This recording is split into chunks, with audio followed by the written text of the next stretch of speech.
वाले हैं जो सच में बहुत ही रोमांचक है।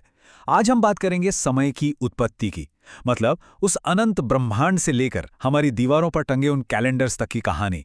जरा सोचिए, जब कोई आधुनिक तकनीक नहीं थी, तब भी प्राचीन सभ्यताओं ने सिर्फ अपनी सूझबूझ और आसमान को देखकर इस पूरे ब्रह्मांडीय चक्र को कैसे माप लिया था। तो चलिए, बिना किसी देरी के इस रहस्य को डिकोड करते हैं। अब एक पल के लिए सब कुछ भूल जाइए और कल्पना कीजिए एक ऐसी दुनिया की जहां साल 001 अभी आया ही नहीं है। कोई कैलेंडर नहीं, कोई घड़ियां नहीं, सुबह उठाने के लिए कोई अलार्म नहीं। ऐसे में किसी को कैसे पता चलेगा कि आज कौन सा दिन है? भाई, कोई यात्रा करनी हो, किसी से मिलना हो या फिर कोई जश्न मनाना हो, ये सब आखिर तय कैसे होगा? ये एक बहुत बड़ा रहस्य है ना। आखिर शुरुआती इंसानों ने बिना तारीखों के ये कैसे तय किया होगा कि खेतों में बीज बोने का सही समय कौन सा है, या फिर युद्ध की रणनीतियां कैसे बनानी है? तो जवाब ये है कि इन डिजिटल स्मार्ट वॉच और मोबाइल स्क्रीन्स के आविष्कार से बहुत बहुत पहले ही इंसानों ने समय के बीतने को महसूस करना सीख लिया था।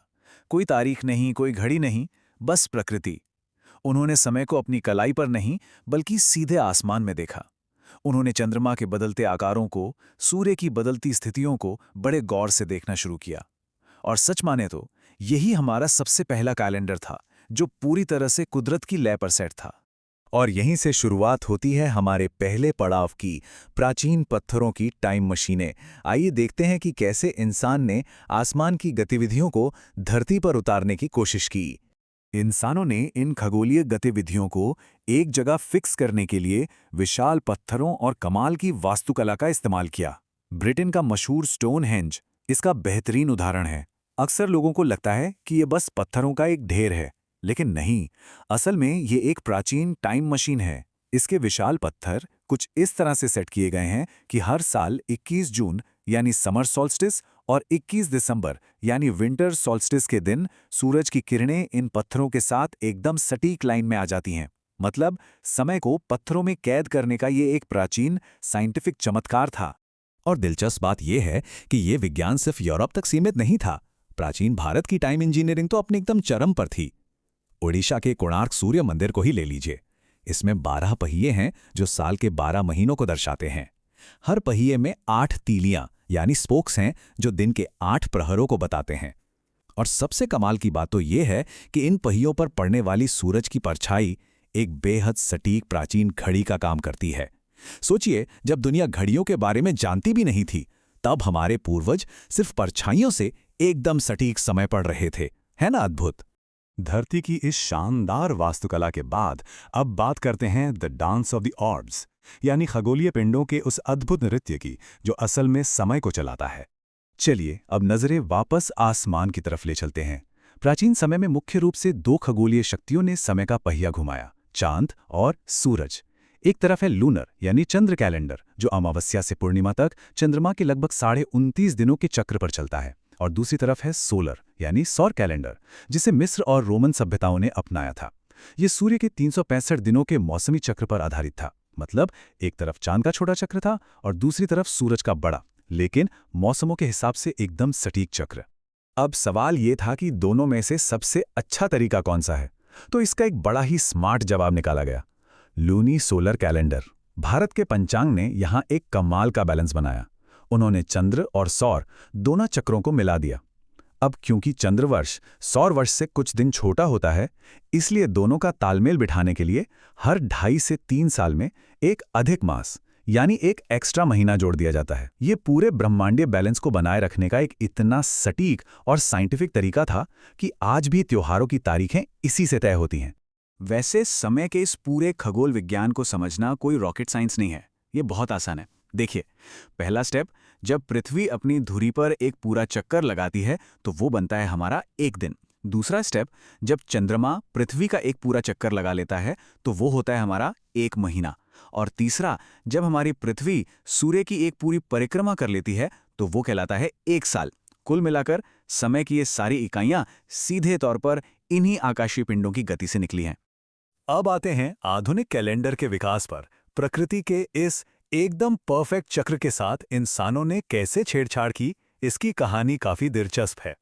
दरअसल इंसानों ने इस प्राकृतिक चक्र को अपने हिसाब से ढालने की कोशिश की, जिससे हमारे आज के कैलेंडर का इतिहास काफी उथल-पुथल भरा रहा।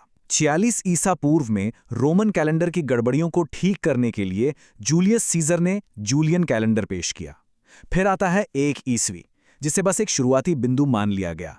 मजेदार बात तो यह है कि इतिहास में साल 0 जैसी कोई चीज कभी थी ही नहीं। और फिर 1500 सालों बाद इस कैलेंडर में इतनी कमियां निकल आईं कि 1582 में इसमें एक बहुत बड़ा सुधार करना पड़ा, जिसे आज हम ग्रेगोरियन कैलेंडर कहते हैं। अब आप सोचेंगे कि वो सुधार आखिर था क्या?